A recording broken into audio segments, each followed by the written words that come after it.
When when it's time to begin, it's on the Rewind-A with Jon Pollock and Wai Ting. The 18 that makes sense of these things we see in the ring every week on TV. It's Rewind-A for Monday night. Download it Tuesday morning from the Post Wrestling site. It's Rewind-A for Monday night on USA Now on the Jon and Wai Take the Mic. We are getting into Raw from Green Bay, Wisconsin. Yeah. Wai's favorite vacation stop, Green Bay. I could have sworn you made the same sarcastic joke about Green Bay before. Of Green Bay itself? I feel like it's very possible. Maybe I'm just mistaking Green Bay with like another town that I'm unlikely to visit. But I just have no reason to. But I would love a reason to go to Green Bay. We could go to a Packers game. I don't know what else to do in Green Bay. I mean, isn't that where Step by Step was set in? I don't know. Did you watch Step by Step? No. Oh, okay. Well, on that note, folks, before we get into tonight's Raw review, want to shine a spotlight on the Post Wrestling Café. This past weekend, we had a great review of Dominion from Karen Peterson and Bruce Lord going through the whole show. And also, on the free feed, we have the latest installment of the NWA podcast, the all-you-can-eat buffet of post-wrestling podcasts that you will need a week to decipher and go through this month's offering, where we had Nate Milton, Two-Way Ray, and the Doctor himself, Chris Ely, who it was very nice to hear Chris like come out of his shell and give us a definitive opinion on whether Ron, the Truth Killings, should beat John Cena for the WWE Championship. Unless you have John Cena just squashing him on Friday, if he gets a little bit of offense in that match, the fans are going to turn on John Cena even more than they did, and the R-Truth chants are going to get louder. They are. Don't play games with this shit. You got to shoot or get off the pot with this one, WWE. If you have him in the main event mix, that belt is gonna have to go on him, whether you want it to or not, you bitches. Damn. Sorry, that your bitches part was probably a little much. The Doctor was in fine form on Sunday evening. The Doctor was in. Oh, he sure was. Yeah. Love listening to those guys. So there you go. That was 45 seconds of the near 6-hour edition of the NWA podcast. I don't know how they do it, dude. I don't know how they do it. I mean, they clearly have a lot of opinions that they want to get off their chest. Well, that is up at postwrestling.com, and you can check it out on the Post Wrestling YouTube channel as well. Coming up this week, we are going to have all the regular shows coming your way, including the return of Book Club this coming Thursday for our Double and Espresso members. This week, Neil Flanagan and I are chatting about Under the Black Hat by Jim Ross, covering his time in WWE, the tumultuous relationship he had with Vince McMahon during those many decades working together, and eventually leaving the company, venturing outside of WWE, and ultimately signing with AEW in 2019. So that is going to be covered. Wai and I will be live on Wednesday night with a review of Grand Slam Mexico whenever that show ends. They tell us 10:30. I'll be ready at any time that this show ends. And then, folks, the long and winding Royal Road, it has brought us to WH Park, reuniting with Brandon Thurston. And they are going back to 1984. Not to chat about the book 1984, but instead, Jumbo Tsuruta versus Kerry Von Erich. During Kerry Von Erich's Blink and You Missed It NWA Championship run. If you thought Brandon was only a guy about numbers and data, no, this is his wheelhouse, okay? Oh, yeah. Japanese wrestling of the 80s and 90s, that is his wheelhouse. I don't think he's interested in talking about much in-ring content these days, but you talk about All Japan 90s with him, as WH has done on at least one prior occasion, if not a couple. Well, this is the only chance you can hear that. All right. All of that can be found at postwrestling.com, and We have Raw to talk about from Green Bay, Wisconsin. WrestleTix noting 6,500 tickets distributed. And, folks, it's call-up season. Michael Cole reunited with Corey Graves. Corey Graves did so good at Worlds Collide. He got to be the official alternate now when Pat McAfee is unavailable. And he got called out of detention for one night to join Michael Cole. I mean, we don't know any of that officially, of course, but it certainly feels that way, doesn't it? You know, like something happened. This guy tweeted something he shouldn't have tweeted. Suddenly he's not the official fill-in guy anymore. Barrett kind of took that job.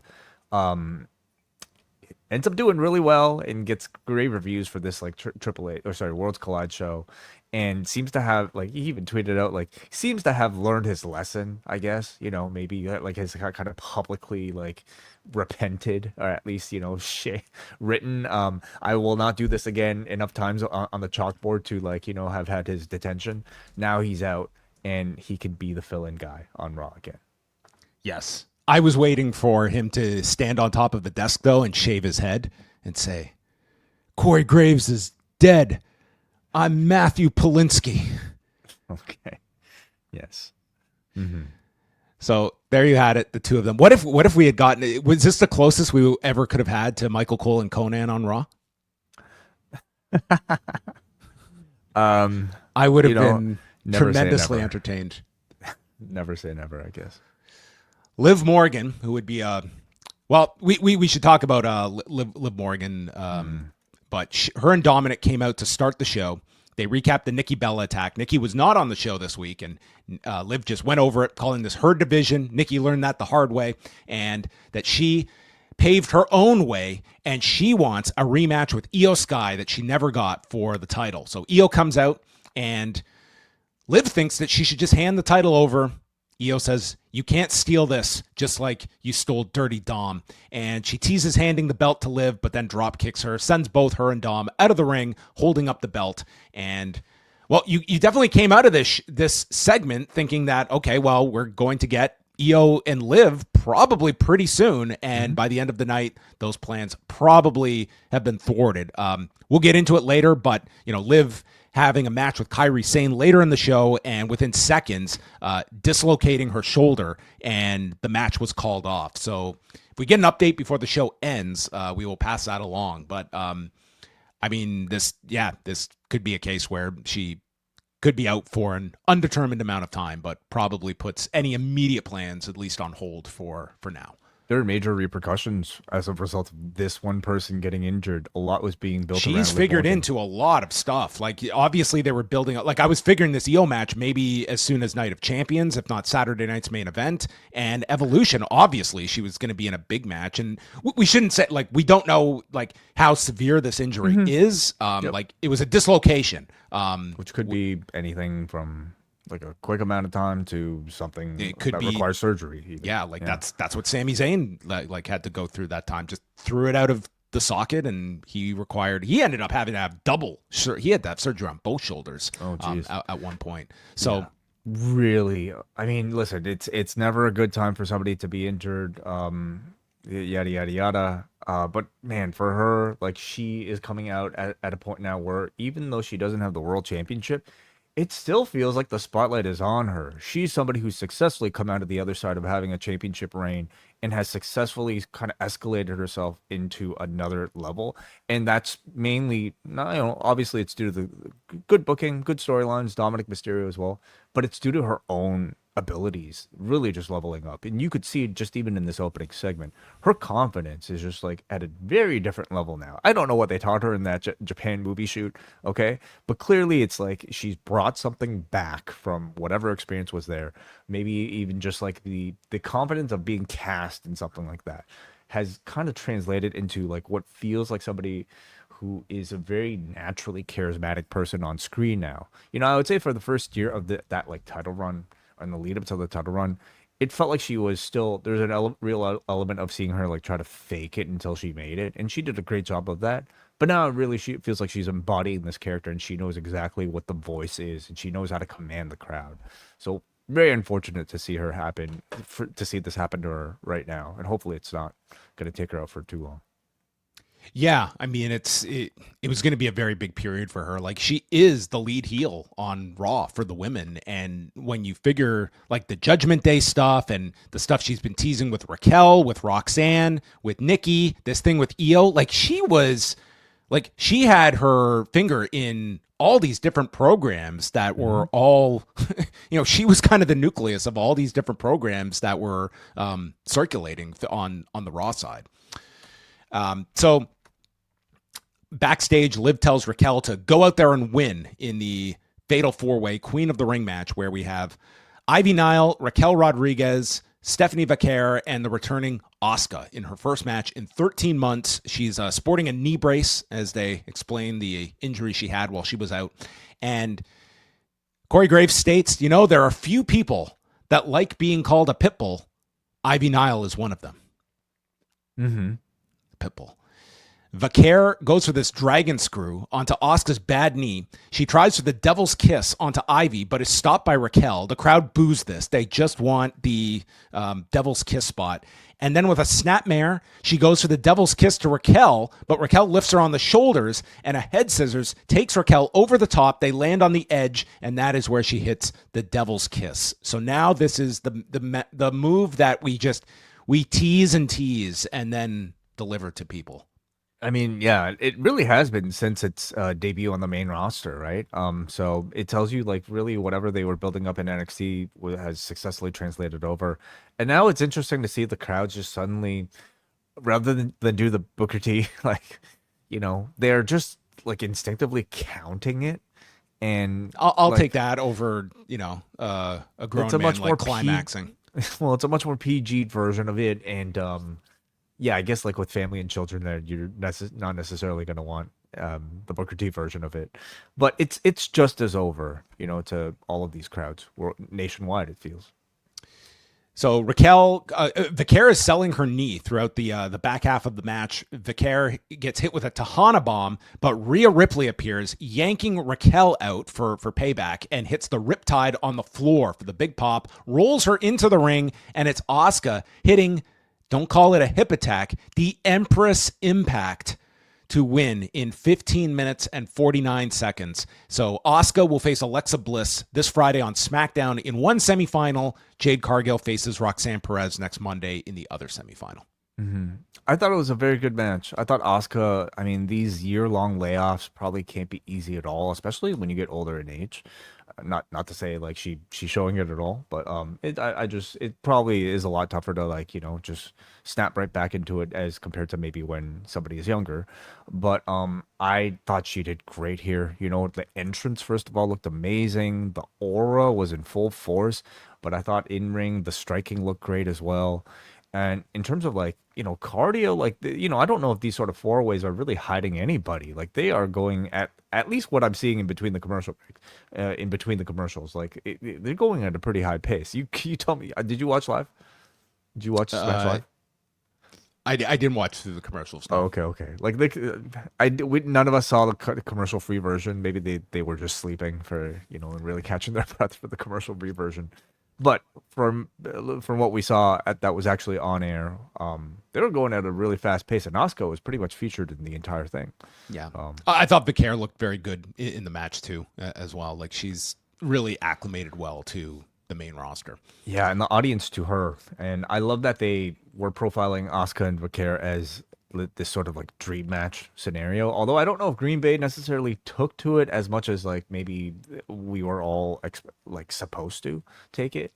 But they still clearly like hold that meeting in pretty high regard. So I hope to see that in a singles capacity sooner than later. And Kathy Kelly interviewed Asuka inside the ring. She just says, no one's ready. She's going to win Queen of the Ring. Where do you think Raquel and Rhea takes place? I'm thinking Evolution.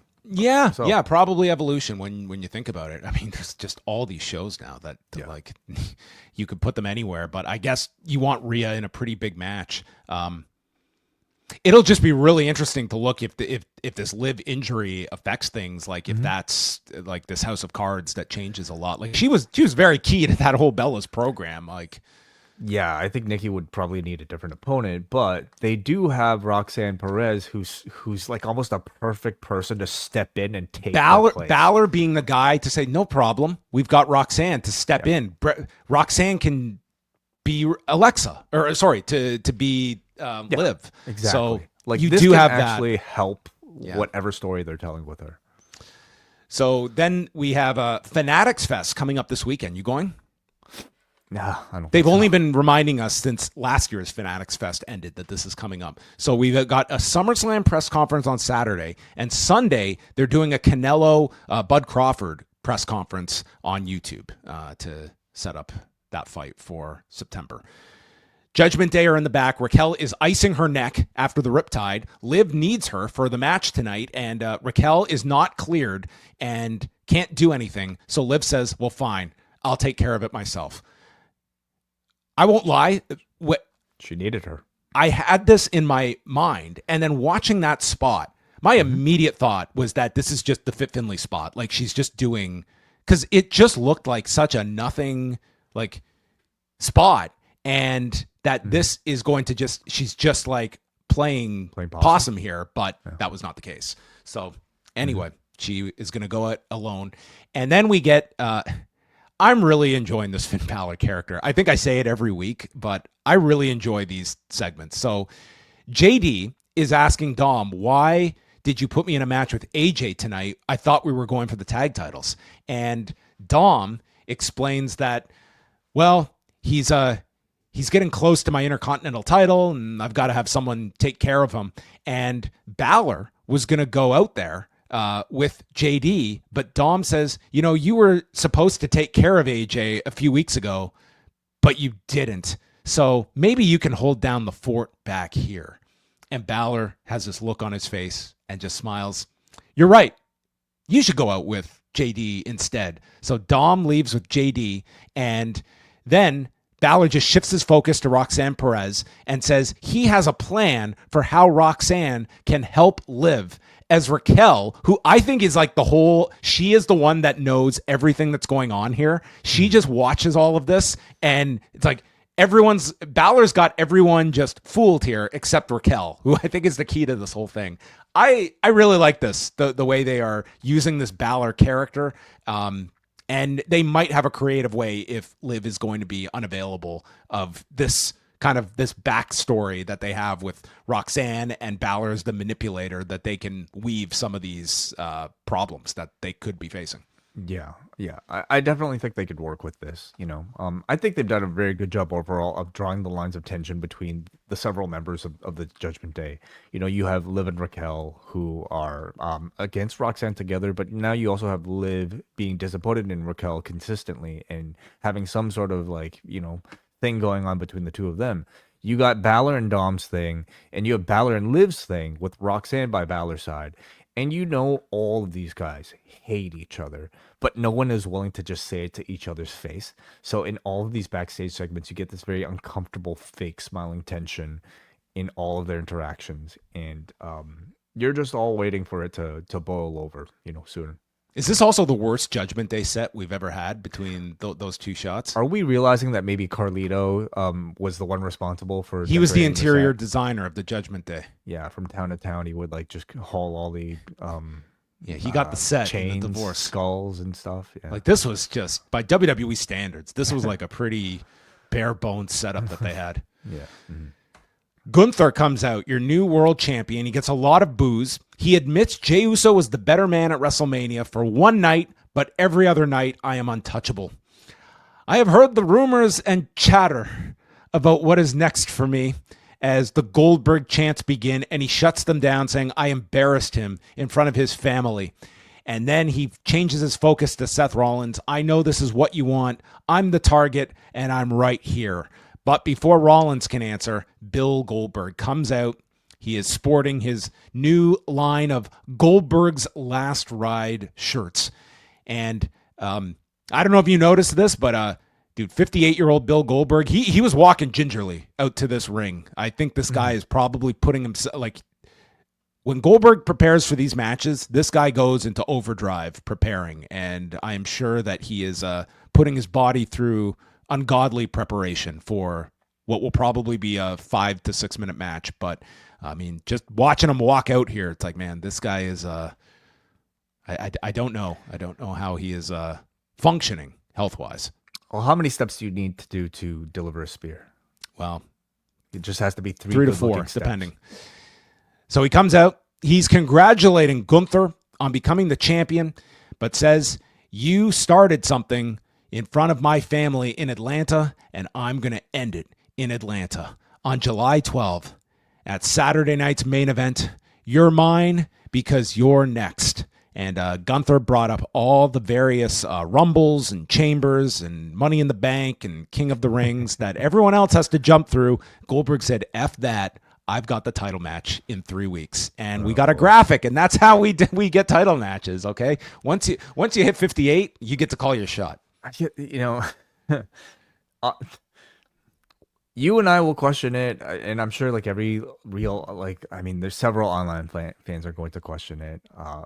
I almost feel like they understand that there's really no justification for this guy stepping in and getting a title shot, because they didn't even try to humor us with like having some sort of explanation for, like, usually in a scenario like this, what the babyface would like just provoke the heel so much that the heel would just be like, "All right, you know what, you want a title shot, I'm gonna give it to you, jump the line, I don't care, I just want to beat your ass." The easiest path to a championship match, just call into question the size of their testicles. You know what, they had that route. That's the go-to. They didn't even attempt it. Like, even that, I think they perceived was pretty hard for the audience to take. They should just come up with some sort of rule, okay? If you have X amount of followers, you get a title shot. All right, if you just ask, that's all you have to do.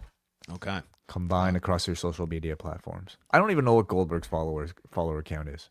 Then Gunther said, "You can have this title match, but I'm going to make you come to Saudi Arabia." Goldberg's like, "Okay, no problem. I'm good." So interestingly, no mention of this being his last match. I mean, the shirt said last ride. I mean, it's last ride doesn't mean one singular match, John. Okay, a ride has more than one destination usually. Yeah, I don't know how many matches this guy's got in him. I mean, part of it is like it's pretty tough to promote this as a retirement match when he's going for the title, and I don't think anyone's believing you're getting the happy ending of him retiring as champion. I also think, though, then you lose the appeal of being able to build a retirement match. Yeah, I don't think knowing the Goldberg formula is, really like 5-minute match. Okay, I could see 2 matches. Okay, I could see this one match in Atlanta, and then I could see a rematch, maybe at a SummerSlam, which feels like an appropriate place to bill Bill Goldberg retirement match. I think it doesn't. It doesn't. I think Atlanta should be it. I just don't know if you have the capacity to run this one back.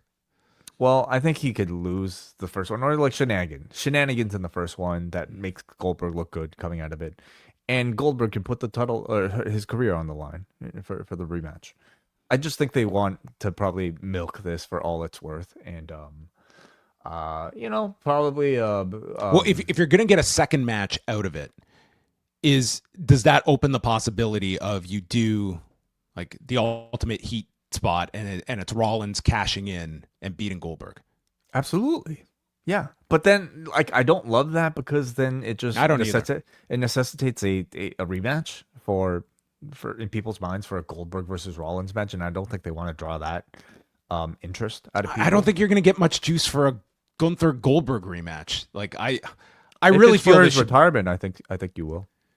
Well, I think this should just be promoted as the retirement match. I don't know how much. Like, I really don't know. Like, if this guy can do another like prep for another match a month after this one.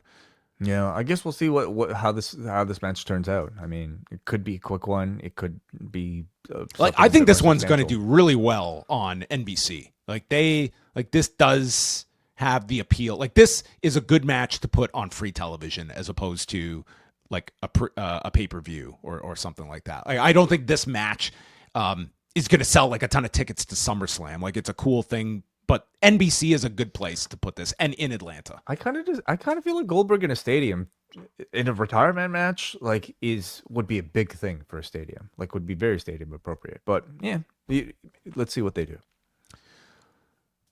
So then we had a magical graphic that just was made during the commercial break, and that takes us to JD McDonough AJ Styles with Dominic in the corner.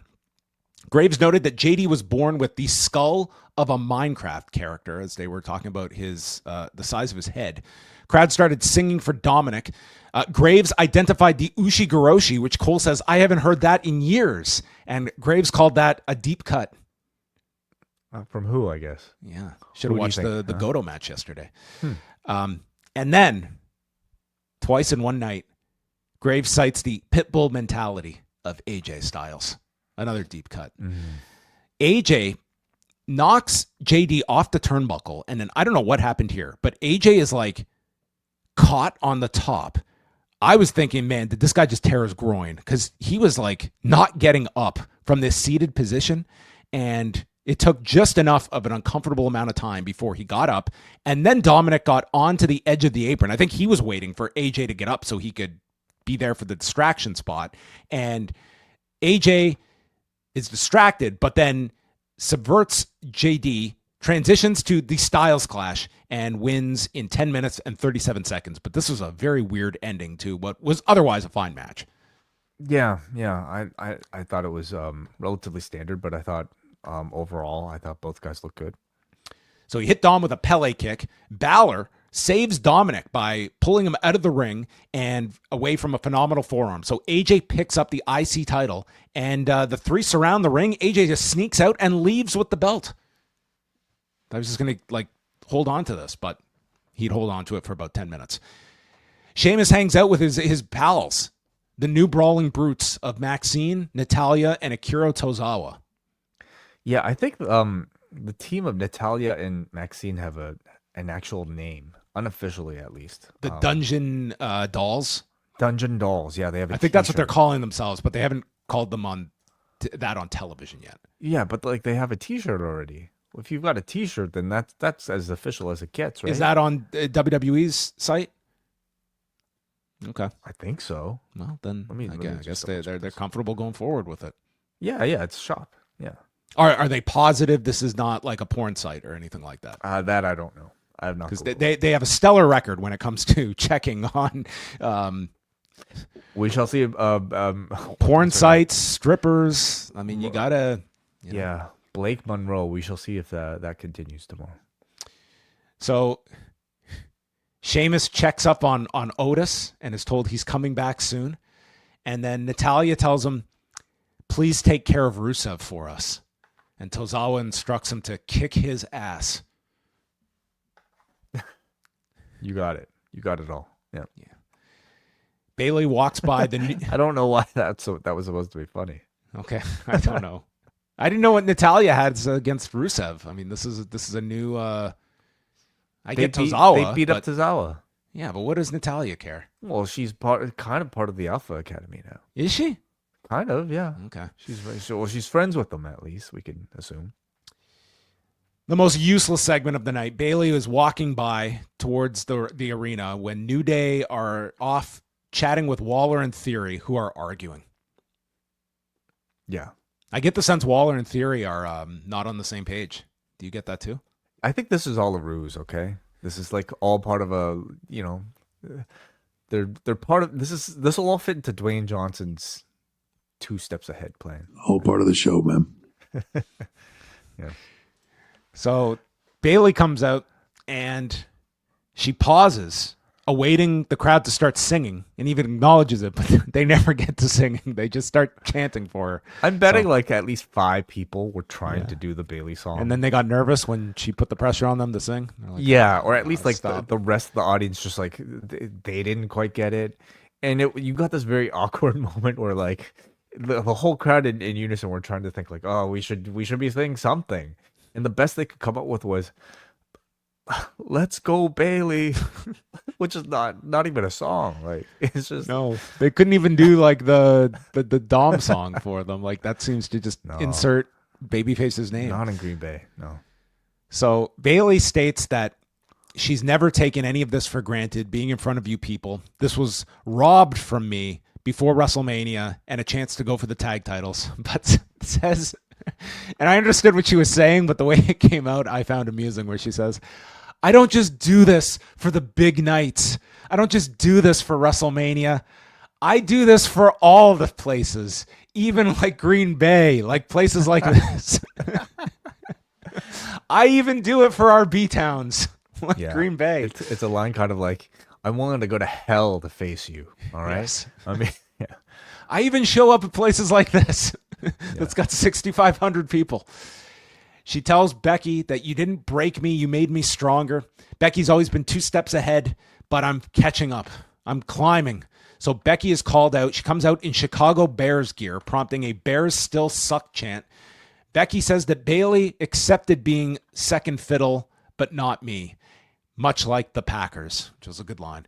She says Bayley would rather have her group of friends than a legacy, whereas Becky stopped fighting for the people after they stopped fighting for me.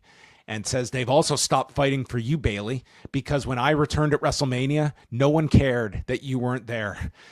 Bayley says that Becky is insecure and worried about whether the fans would care and remember her when she came back. That's why you took me out.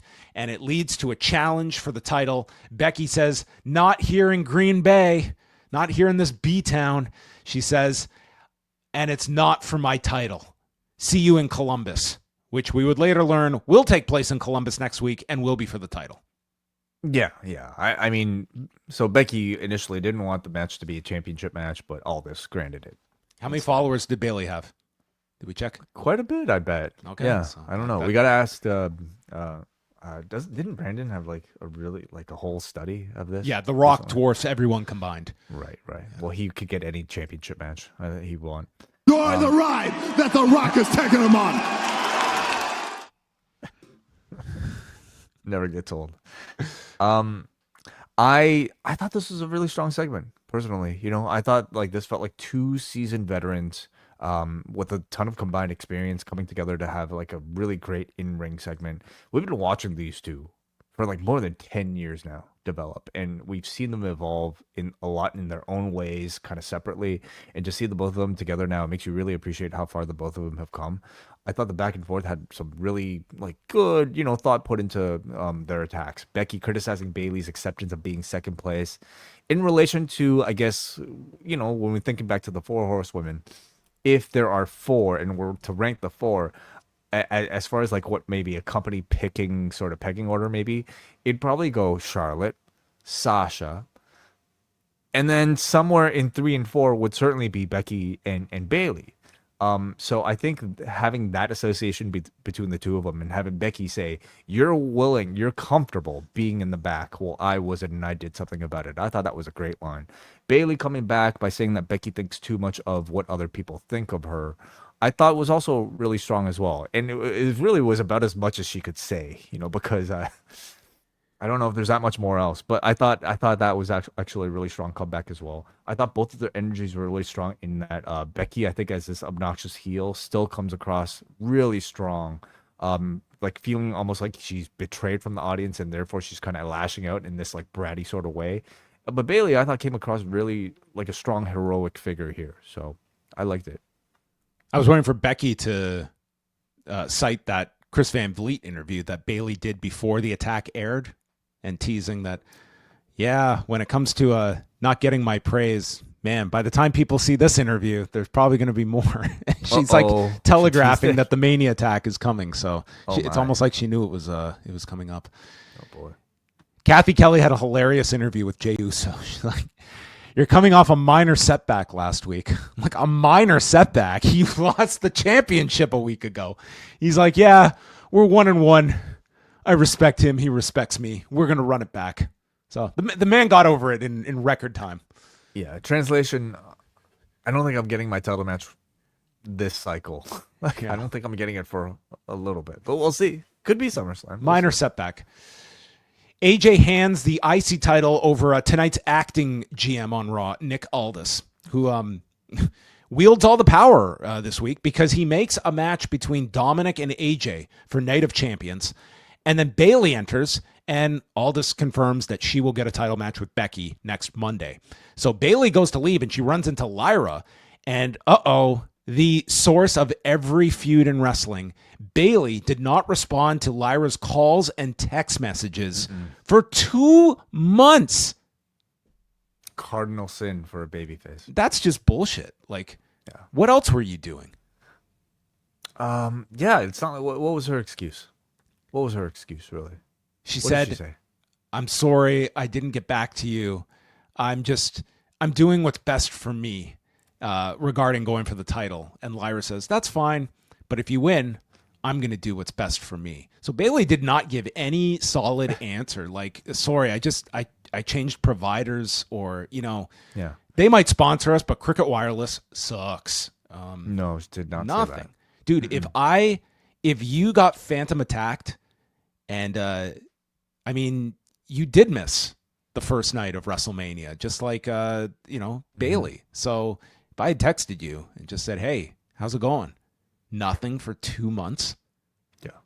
I'd be totally justified in like throwing you through a window or something, right? Okay, but we also don't know the relationship of their texting, right? Like, Lyra could be a really annoying texter. Like, somebody who just, like, sends memes, like, every day, and not even, like, the Brandon from New Jersey sort of, like, funny kind. Like, bad memes, just, like, memes that just, like, whatever. Like, maybe she's somebody who just sends links to, like, health articles all the time.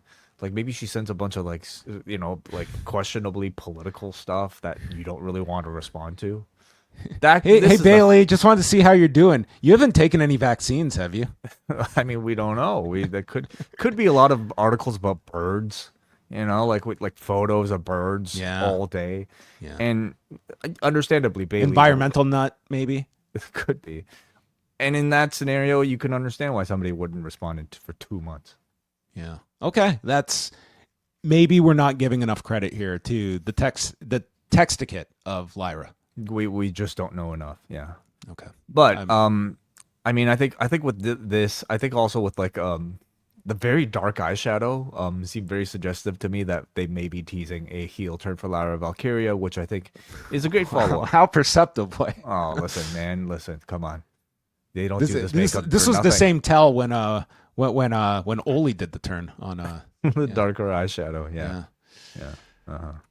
Then we had Liv Morgan and Kairi Sane, which barely got out of the gate. So Kairi went for like this dragon screw, but like kind of ducked under the leg, and it just was like a basic like Liv going down and posting on her arms, and messed up her right shoulder. She immediately grabs it, rolls to the floor, and you have like Graves calling attention to it, and Cole like repeatedly said how normal it looked. So like I totally thought that this was just like your Fit Finlay spot, but then they cut to break, and during the break, I was live at this point, and they're not showing Liv on the floor, but they are showing the replays. And then during the break, so you're watching like the entire commercial break? Yes, and they filled it with just replays. They just showed replays of it. Yeah, they were not. They weren't showing Liv immediately on the floor. So they're showing the replays, and then the announcer just states that Liv cannot continue.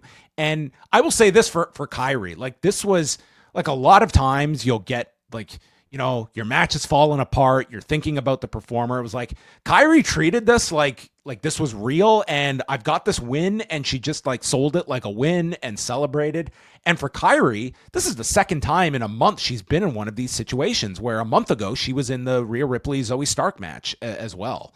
Yeah, wow, you're right. It's twice that she's had like on live television, like a match that's pretty much had to change on the fly. And in both of those scenarios were not her, I would say not at all her doing. Like they're like both of them felt the Zoe. Well, listen, again, I'm not a wrestler, don't know enough to say, but I would also suggest that if these were to be replicated like 100 times, you may never see these similar results. This one was total freak accident. Like the Zoe one, like it was just, there's.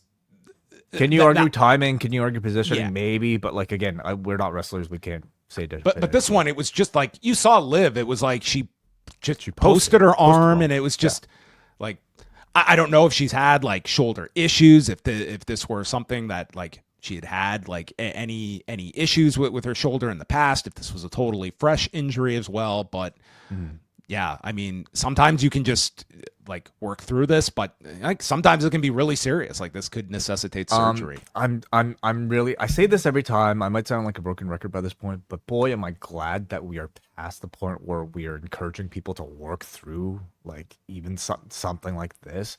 I mean, listen, like it wouldn't have been so many years ago where I think a wrestler and even injured like this would have been encouraged to just go in there and to take a move so that, or a roll up or something so that we could actually get some fictitious conclusion to the match. And that's just fucking bullshit, you know? Like I thought they handled it about as perfectly as they could here. Dip to commercial break. It gives a realness. Back, like call the match off. Like that's the story. Don't shy away from it. Yeah. Show the replay. This happens in sports. This is a part of sports, these sort of injuries. And you just focus on, you tell people what happened.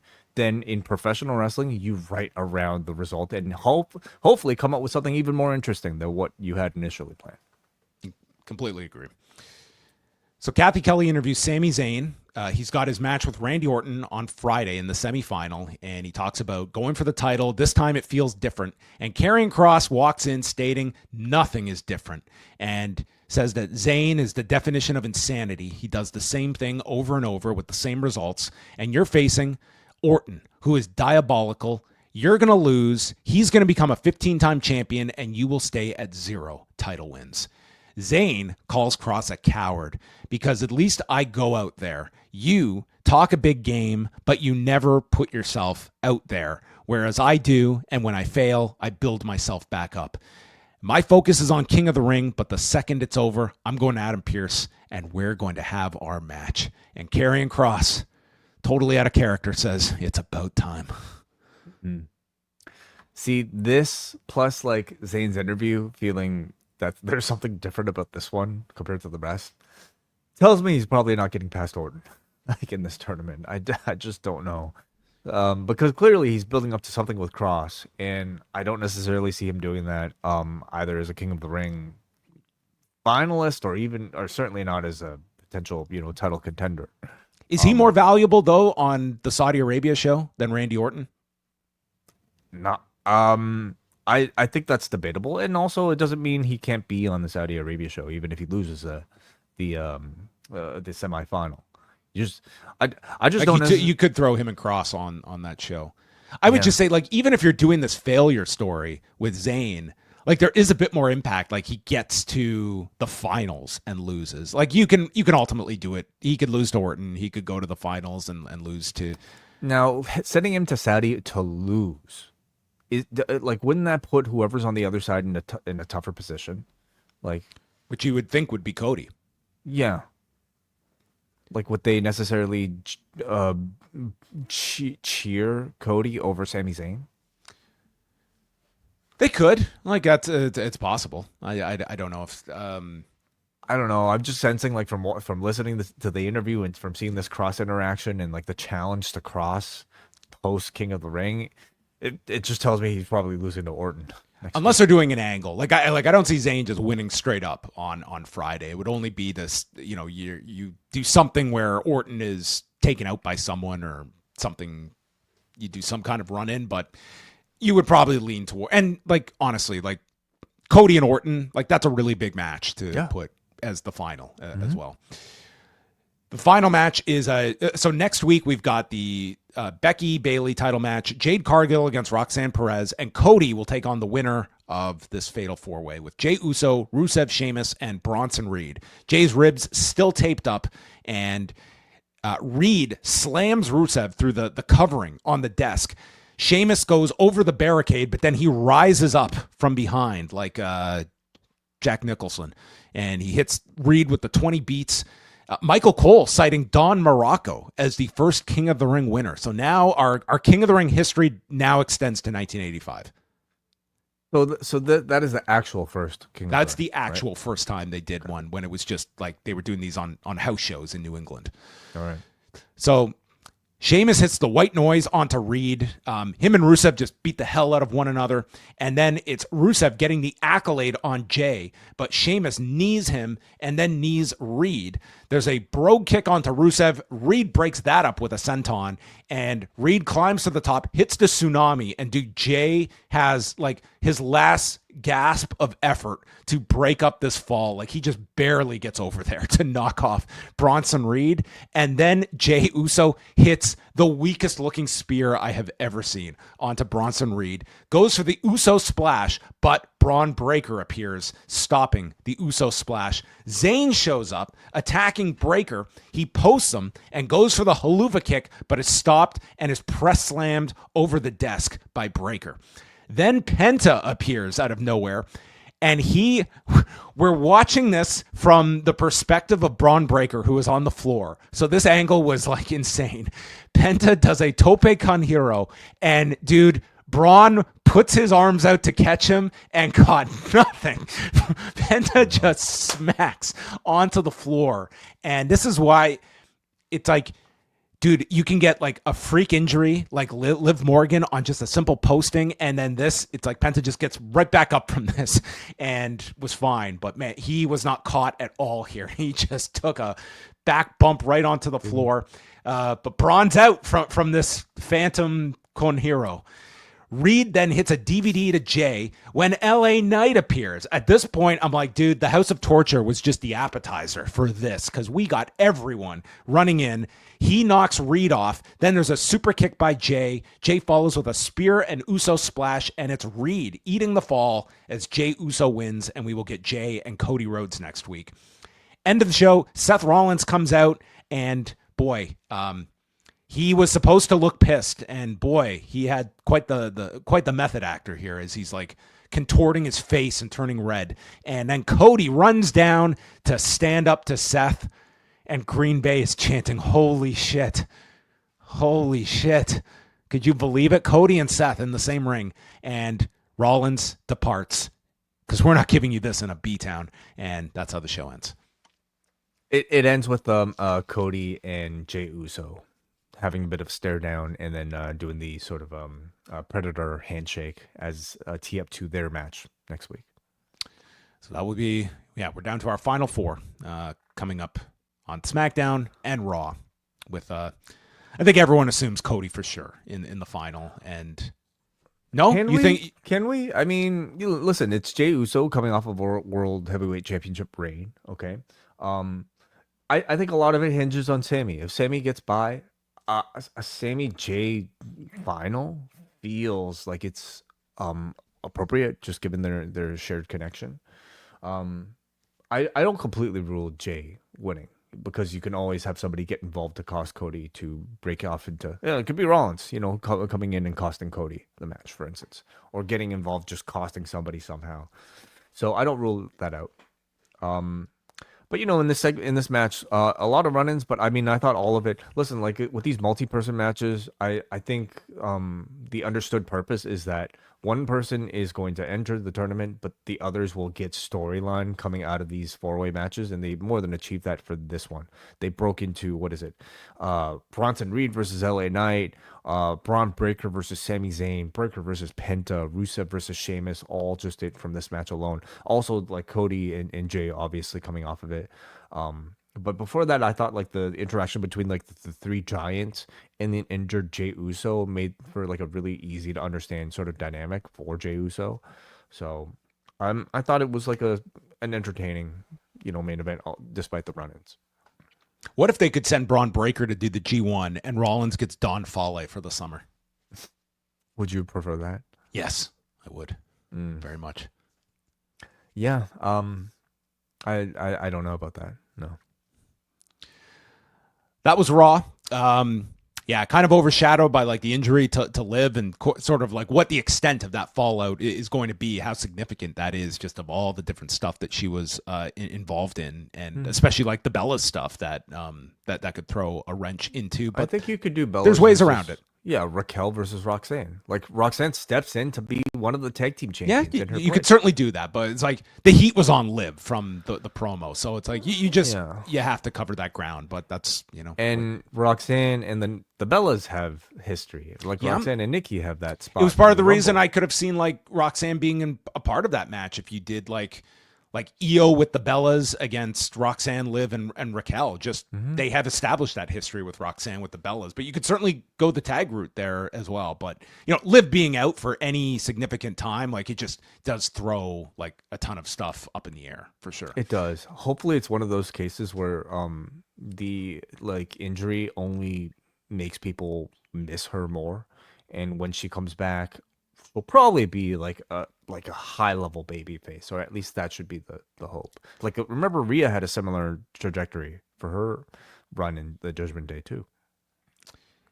And like just thinking out loud, if you do have some time where Liv is hurt, like you can really exploit that Dom Roxanne relationship while she's gone. Well, exactly. This is exactly what and happened. Liv comes back a babyface probably by all. This is exactly beat for beat what happened with Rhea. Yeah, it is.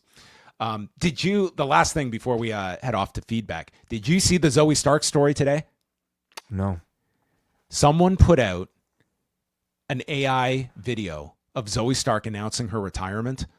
What? And even Zoe Stark's family thought this was real.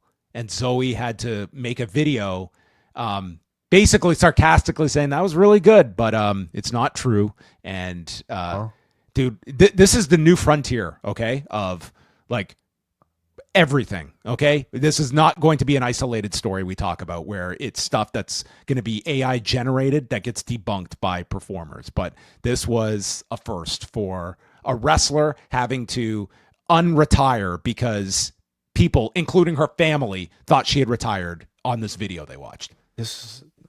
I'm curious to watch it. I'm curious to watch this. I watched it like in the Zoe video where it's kind of hard to watch. She's watching it on an iPad and it's kind of hard to get the but it's like even the wording in the video is like my knee's made of glass. I've got to retire. It seems like kind of far-fetched. But do you often get like the YouTube ads with like I don't know, like celebrities talking about dick pills?